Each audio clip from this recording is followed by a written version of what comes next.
सर्व स्वामी सेवेकरांना श्री स्वामी समर्थ. तर तुमचं प्रियालयास या चॅनलमध्ये अगदी मनापासून स्वागत आहे. तर उद्या आहे रविवार म्हणजे 6 एप्रिल 2025 रोजी रामनवमी आलेली आहे आणि आपल्या हिंदू धर्मामध्ये रामनवमी मोठ्या उत्साहाने साजरी केली जाते. तर मी आज तुम्हाला ह्या व्हिडिओमध्ये रामनवमीचे महत्त्व, रामनवमी का साजरी केली जाते आणि रामनवमी दिवशी आपल्याला कोणत्या अशा सेवा करायच्या आहेत प्रभू रामांच्या, तर याविषयी सांगणार आहे. तसेच आपल्याला त्या दिवशी कोणता नैवेद्य दाखवायचा आहे, कोणता नैवेद्य बनवायचा आहे याविषयी सुद्धा मी तुम्हाला ह्या व्हिडिओमध्ये सविस्तर अशी माहिती देणार आहे. तुम्ही जर माझ्या चॅनलवर नवीन असाल तर माझ्या चॅनलला लाईक करा, शेअर करा आणि सबस्क्राईब करा. तर चला तर मग व्हिडिओला सुरुवात करूया. आपल्या हिंदू धर्मामध्ये रामनवमीला अगदी मोठ्या प्रमाणात महत्त्व आहे. प्रत्येकजण आपल्या पद्धतीनं उत्साहाने रामनवमी साजरी करतो. तर प्रत्येक देशामध्येच काही तर अख्ख्या जगामध्ये आपण रामनवमी प्रत्येकाच्या पद्धतीने साजरी करत असतो. तर ह्या दिवसाला खूप असे महत्त्व आहे आपल्या हिंदू धर्मामध्ये. तर रामनवमी आपण का साजरी करतो किंवा रामनवमीविषयी असं काही महत्त्व आहे की आपण ह्या दिवशी एवढ्या मोठ्या उत्साहाने रामनवमी साजरी करतो, तर याविषयी मी तुम्हाला सांगते. रामनवमी हा वसंत ऋतूतील हिंदू सण मानला गेला आहे आणि प्रत्येकजण आपल्या पद्धतीनं आपल्या परंपरेनुसार देशभरामध्ये रामनवमीचा सोहळा अगदी मोठ्या उत्साहानं साजरा करतात. तर मी तुम्हाला सांगते की रामनवमी का साजरी करतात किंवा रामनवमीचे असे कोणते विशिष्ट महत्त्व आहे की ह्यासाठी आपण ही रामनवमीचा सोहळा मोठ्या उत्साहानं साजरा करतो, याविषयी मी तुम्हाला याविषयी सांगते मी तुम्हाला. तर अयोध्येतील राजा दशरथ आणि राणी कौशल्या यांचे पुत्र भगवान राम यांच्या जन्मदिनी साजरा केला जातो. म्हणजेच ह्या दिवशी प्रभू रामांचा जन्मदिवस झाला होता, म्हणजे ह्या दिवशी प्रभू रामांचा जन्म सोहळा आहे आणि ह्यासाठी आपण रामनवमी अगदी मोठ्या उत्साहानं साजरी करतो. तर भगवान राम यांना विष्णूचा 7वा अवतार मानला गेलेला आहे. अशा प्रकारे प्रभू रामांचा ह्या दिवशी जन्म सोहळा अगदी मोठ्या उत्साहानं तुम्ही साजरा करा. तर ह्यासाठी आपण ह्या दिवसात असे विशिष्ट असे महत्त्व आहे, यासाठी आपण रामनवमी साजरी करतो. तर रामनवमी दिवशी आपण काय करायचं याविषयी मी तुम्हाला सांगते.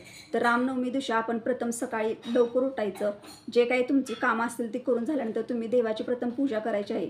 तर तुमच्या घरामध्ये जर रामाचा फोटो, भगवान रामांचा फोटो असेल तर किंवा मूर्ती असेल तर तुम्ही त्या मूर्तीवर अभिषेक करू शकता. तुमच्या घरामध्ये जर प्रभू रामांची मूर्ती नसेल तर तुम्ही जो काही फोटो असेल त्या फोटोची तुम्ही नेहमीप्रमाणे पूजा करा. तुमच्या देवाऱ्यामधील जे देव असतील त्यांना तुम्ही अभिषेक करा त्या दिवशी. अशा प्रकारे तुम्ही देवाऱ्याची पूजा करून घ्या. तुमच्याजवळ जी काही फुलं असतील ती फुलांची सजावट करा, छानपैकी असं सजवून घ्या, रांगोळी काढा. आणि तुमच्या जर घरामध्ये आंब्याचे ढाळे असतील तर त्या आंब्याच्या ढाळ्याचं असं तोरण बनवून घ्या, जे तुम्ही दाराला बांधू शकता किंवा तुमच्या देवाऱ्यालाही बांधू शकता. तर अशा प्रकारे त्या दिवशी आपण पूजा करून घ्यायची आहे. धूप दीप आरती ओवाळल्यानंतर आपल्याला त्या दिवशी नैवेद्य कोणता दाखवायचा याविषयी सांगते. तुम्ही त्या दिवशी एखाद्या फळाचा सुद्धा नैवेद्य दाखवू शकता. तर फळांमध्ये तुम्हाला पिवळ्या कलरची जी फळं असतात याचा नैवेद्य तुम्हाला दाखवायचा आहे. तर कोणता, तर केळी, सफरचंद, मोसंबी, संत्री हे तुम्ही सुद्धा दाखवू शकता किंवा सफरचंदाच दाखवला तरी सुद्धा चालेल. तर गोडांमध्ये तुम्ही कोणता नैवेद्य दाखवा, तर खीर, शिरा यापैकी तुम्ही कोणताही नैवेद्य दाखवू शकता. शेवटी तुम्ही दूध आणि साखर जरी दाखवली तरी सुद्धा चालेल. पण ह्या दिवशी विशिष्ट असे नैवेद्याला सुद्धा महत्त्व आहे. तर ह्या दिवशी कोणता नैवेद्याला महत्त्व आहे याविषयी मी तुम्हाला सांगते. तर ह्या दिवशी जास्त करून काळे चणे असतात ना, काळे चणे आणि शिरा या पदार्थांचा प्रभू रामांना नैवेद्य अर्पण करायचा आहे. तर ह्या दिवशी ह्या दोन नैवेद्यांना, ह्या दोन पदार्थांना विशिष्ट असे महत्त्व आहे. तर तुम्हाला शक्य जर असेल, आता शिरा करणे सर्वांना शक्य असते, तर तुम्ही शिऱ्याचा नैवेद्य दाखवा किंवा दूध आणि साखरचा सुद्धा नैवेद्य तुम्ही ह्या दिवशी दाखवू शकता. काळे चणे सुद्धा तुम्ही अर्पण करू शकता. अशा प्रकारे तुम्ही नैवेद्यामध्ये हे पदार्थ घरी बनवू शकता किंवा तुमच्याकडे जर पुरी भाजी जरी तुम्ही बनवली तरी सुद्धा चालेल किंवा जे काही साधी चपाती, भाजी, भात असेल ह्याचा नैवेद्य दाखवला तरी सुद्धा चालेल. तुम्ही अशा प्रकारे तुम्ही ह्या दिवशी नैवेद्य दाखवू शकता. तर ह्या दिवशी आपल्याला सेवा कोणत्या करायच्या त्याविषयी मी तुम्हाला सांगते. पण रामनवमी दिवशी प्रभू रामांचा जन्मदिवस झालेला आहे, त्यासाठी आपण रामनवमी अगदी मोठ्या उत्साहानं आणि देशभरात जल्लोषानं साजरी करतो. तर रामनवमीला विशिष्ट असे महत्त्व सुद्धा आहे. तर आपण प्रत्येकजण आपल्या म्हणजे काहीकांच्या घरीसुद्धा बघा रामनवमी साजरी केली जाते. म्हणजे त्यांच्याकडे जर प्रभू रामांची मूर्ती असेल तर तिथे सुद्धा मनोरंजकात्मक कार्यक्रम असतात.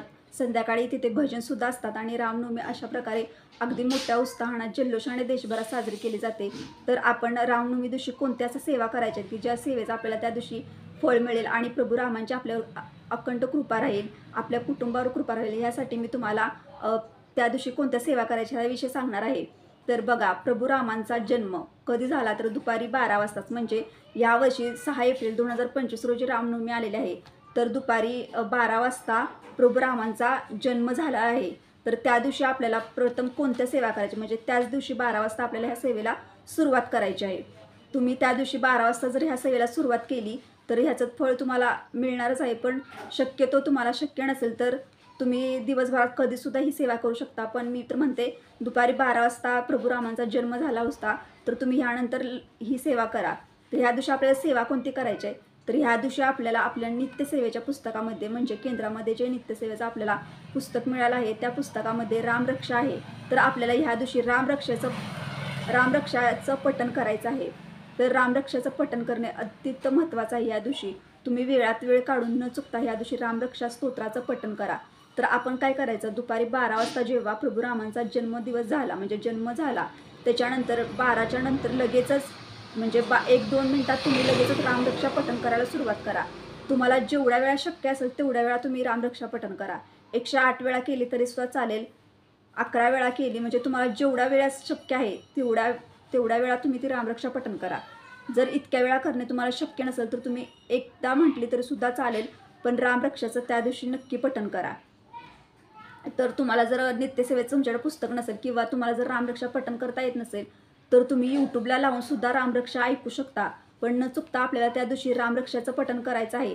आणि ज्या वेळेला तुम्ही रामरक्षा पठण करायला बसणार आहात त्यावेळेला आपल्याला आपल्या देवाऱ्यापाशी 2 अगरबत्त्या लावायच्या, म्हणजेच विभूती, धूप, दीपारती लावायची देवाजवळ, आणि आपल्याला रामरक्षा पठण करायला घ्यायचं आहे. तर कधी कधी काय होतं बघा, आपल्याला स्वामींच्या केंद्रामध्ये किंवा म्हणजे स्वामींच्या इथे सांगितलेलं आपल्याला की आपण स्वामी सेवे करा, त्यामुळे आपल्याला माहिती आहे की 12 ते 12:30 ही स्वामी महाराजांच्या भिक्षेची वेळ असते. त्यामुळे आपण ह्या वेळेमध्ये कोणतीही सेवा करत नाही. तर तरीसुद्धा आपल्याला ह्या दिवशी प्रभू रामांचा 12 वाजता जन्म झाला आहे, तर आपण 12च्या नंतर आपल्याला ही रामरक्षाची सेवा करायचीच आहे. तर तुम्ही ही सेवा करू शकता. तर ही सेवा झाल्यानंतर तुम्हाला लगेच तिथल्या जर शक्य असेल तर जिथे प्रभू रामचंद्रांची सेवा असते तिथे आपण मारुतीची सेवासुद्धा नक्कीच करायची असते. तर आपल्याला त्या दिवशी मारुतीची कोणती सेवा करायची ह्याविषयी मी तुम्हाला सांगते. ज्या वेळेला प्रभू रामांचा जन्म होतो त्याच्यानंतर लगेचच तुम्हाला 12च्या नंतर लगेचच तुम्हाला रामरक्षा पठण करायला बसायचं आहे. रामरक्षा पठण झाल्यानंतर, तो स्तोत्र पठण झाल्यानंतर आपल्याला लगेच तिथेच मारुती स्तोत्राला पठण करायचं आहे. तर तुम्ही त्या दिवशी न चुकता रामरक्षानंतर मारुती स्तोत्र आपल्याला लगेचच पठण करायचं आहे. ही सेवा करत असताना तुम्ही देवाजवळ अगरबत्त्या जे लावलेल्या असतात त्या अगरबत्त्याची जी विभूती पडती ती विभूती तुम्ही आणि घरातील सर्वांनी लावायची आहे. तर अशा प्रकारे तुम्ही ह्या दिवशी रामरक्षाचे पठण आणि मारुती स्तोत्राचं पठण अशा प्रकारे तुम्ही ह्या दिवशी सेवा करू शकता. आणि ह्या सेवा तुम्ही न चुकता करायच्या आहेत. तुम्हाला जितक्या वेळा रामरक्षा पठण करणं शक्य आहे तितक्या वेळा तुम्ही करू शकता. जर तुम्हाला इतक्या वेळा करणं शक्य नसेल तर तुम्ही एकदा म्हटलं तरी सुद्धा चालेल. मारुती स्तोत्रसुद्धा तुम्हाला जितक्या वेळा पठण करणं शक्य आहे तितक्या वेळा करू शकता. जर तुम्हाला नाही जमलं तर तुम्ही 1 वेळा केलं तरी चालेल, पण ही सेवा तुम्ही 12 नंतर लगेच करा. दुपारी रामरक्षा स्तोत्र पठण झाल्यानंतर मारुती स्तोत्र आपल्याला लगेच पठण करायचं आहे. अशा प्रकारे तुम्ही ह्या सेवा केल्यानंतर तुम्हाला संध्याकाळी जेव्हा तुम्ही देवाजवळ दिवा धूपारती लावता त्यावेळेला सुद्धा तुम्हाला तिथं गायत्री मंत्र म्हणायचा आहे आणि स्वामींचा सुद्धा 11 माळी जप करायचा आहे. अशा प्रकारे तुम्ही रामनवमीला सेवा करू शकता. तर या दिवशी मोठ्या प्रमाणे रामनवमी साजरी करतो. तर ह्या दिवशी आपल्याला या सेवा ज्या आपण करणार आहोत त्या केल्यानंतर आपण काय करायचं, तर ह्या दिवशी आपल्याला दानधर्मसुद्धा करायचा आहे. तर या दिवशी आपल्याला कोणतीही वस्तू किंवा एखादे फळ किंवा तुम्ही काही जरी असेल तरी तुम्ही मंदिराच्या बाहेर जे असतात लोक त्यांना दान करू शकता. तर गरजवंतांना ह्या दिवशी दानधर्म करायचा आहे. अशा प्रकारे आपण रामनवमीचा सोहळा अगदी उत्साहाने मोठ्या प्रमाणात साजरा करूया.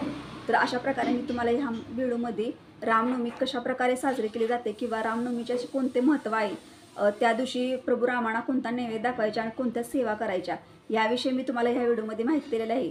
तुम्हाला जर हा व्हिडिओ आवडला असेल तर लाईक करा, शेअर करा आणि सबस्क्राईब करा. भेटूया आता पुढच्या व्हिडिओमध्ये. तोपर्यंत सर्वांना श्री स्वामी समर्थ.